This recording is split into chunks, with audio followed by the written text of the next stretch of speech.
খাওয়া দাওয়ার পর্ব যেন আর শেষই হতে চায় না। পান্না সুইটসের পরে চলে এলাম আমরা সাউথ ইন্ডিয়ান কফি হাউসে, একটি সাবেকি দোকান।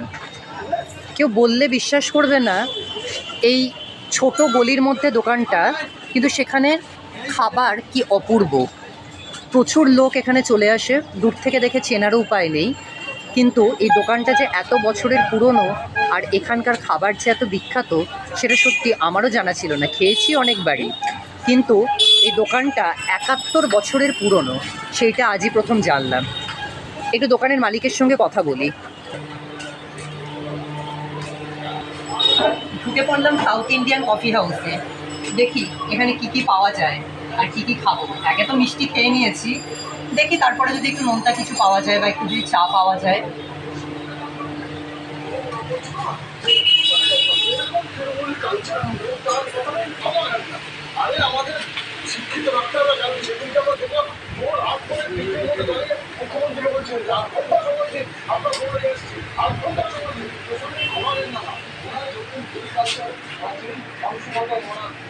ইতিমধ্যে চলে এসেছি বা আমরা পেয়ে গেছি দোকানের মালিককে।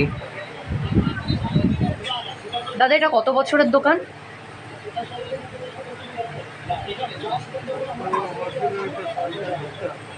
না, কত বছর তাও অ্যারাউন্ড একটা বলুন। 71 ইয়ার্স। আচ্ছা, প্রথম থেকে এখানে, তাই তো? এর কি কোনো আলাদা ফ্র্যাঞ্চাইজি আছে? নেই, একটাই সাউথ ইন্ডিয়ান কফি হাউস, সেটা সিদ্ধেশ্বরী মন্দিরের উল্টো দিকে পান্নার পাশে।